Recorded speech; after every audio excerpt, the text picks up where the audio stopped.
А утрово на оваа тема разговарам со Весна Георгиева Сфратинов, универзитетска професорка. Професорке, пред се добре дојдовте во програмата на Bloomberg Adria и ве гледаме сите очи се вперени понатаму во конфликтот на Блискиот Исток и какви се последици ќе има од истото, скоки на цената на нафтата.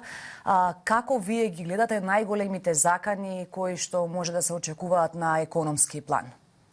Светската економија во последниве години за жал се соочи со неколку кризи, почнувајќи од пандемијата, војната во Украина, енергетската криза, но сепак се успеа да се избегне на поголема глобална рецесија. Сега сме соочени со една нова ситуација, војната во Блискиот Исток со бројни неизвестности и нормално со многу отворени прашања за тоа кои ќе бидат економските последици. Главната причина секако е дека овој регион е еден од клучните региони кој што ја снабдува светската економија со нафта и со газ. И покрај тоа што обновливите извори на енергија растат, сепак се уште се потпираме повеќе на фосилни горива и неминовно е да секој конфликт во ваков еден регион ќе предонесе до нагол скок на цената на енергенсите. И тоа веќе го видовме, за само една недела цената на нафтата се зголеми дури за 24%, што е најголем скок од времето на пандемијата. Слични вакви нестабилности се прелеа и на финансиските пазари, бидејќи кога цените на енергенсите се зголемуваат, обично инвеститорите ги продаваат акциите, па забележавме пат на повеќе берзански индекси, на Њујоршката берза, азиските, европската берза и така натака. Во однос на прашањето што би можеле да очекуваме понатаму, сметам дека можеби е рано за точно со прецизност да се каже, и дека многу ќе зависи од два фактора. Прво, колку време ќе трае оваа ситуација и второ, дали ќе има или дали ќе продолжи овој прекин во снабдувањето со енергија, односно станува збор за Ормудскиот теснец, односно поморскиот премин од каде што поминува дури 1/5 од светската трговија со нафта. Ако искористиме историјата за да дадеме некоја прогноза за иднината, обично историјата покажува дека при вакви конфликти во региони кои што се клучни за снабдување со енергенси, најпрво се случува нагол скок на цената на нафтата. Тоа е забележано 90-та година со Заливската војна, кога цената на нафтата е зголемена за некои 90%, меѓутоа со стабилизацијата таа повторно се има намалено.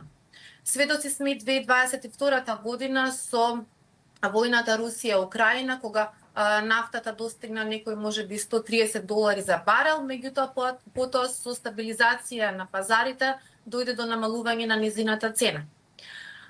Сличен ефект бележат и, односно моделно однесување и финансиските пазари при вакви нестабилности, обично доаѓа прво до пад на берзански индекс, па потоа како се стабилизира ситуацијата, почнува да има стабилизација и на берзите.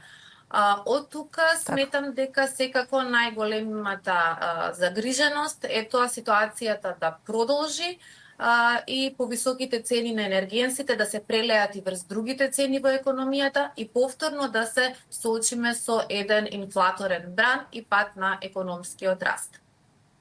Професорке, ако 2026 се очекуваше да биде година во која што ќе видиме и пат на каматните стапки, како сега овие инфлаторни ризици, повторно разгорување на инфлацијата ќе го одложи практично овој план на централните банки?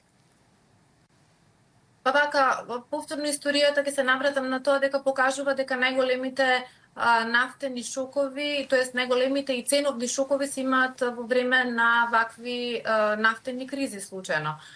Бидејќи кога има нормално дека конфликт во регион кој што е клучен за снабдување со енергенси, доаѓа до стравување на пазарите дека ќе се намали понудата, нормално тоа предизвикува пораст на цената, а знаеме дека порастот на цената на енергенсите многу брзо се прелева врз транспорт, производство, па до цени во маркети. Ова е особено чувствително бидејќи светската економија, вклучително и ние, само што излеговме од еден ваков инфлаторен бран, кој што беше помеѓу другото повторно предизвикан од енергетска криза. Во ова време централните банки водеа, знаеме, рестриктивна монетарна политика со зголемени каматни стапки и сите ова го почувствувавме преку повисоките трошоци за финансирање, нели, повисоките кредити, но како се намалуваше инфлацијата, така и се релаксираше монетарната политика.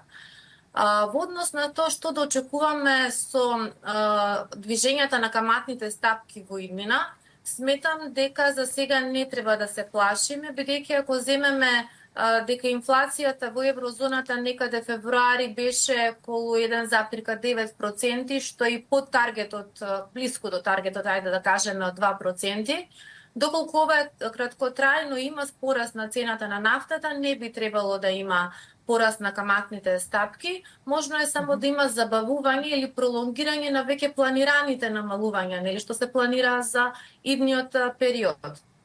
Но секако дека ако се случи ова да трае подолго време и да се преле врз другите цени во економијата, дека не е исклучена можноста да повторно се соочиме со промена во монетарната политика.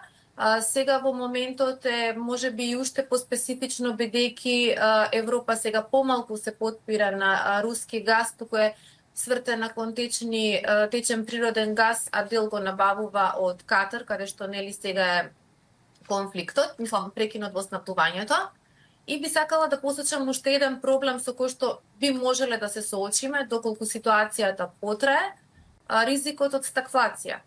Тоа е, значи, кога има инфлација, меѓутоа има и низок економски раст, бидејќи тоа е најголем предизвик или најтешко е на носителите на економските политики да се справат, бидејќи не може во исто време да се делува и на намалување на инфлацијата и на зголемување на економскиот, односно поттикнување на економскиот раст.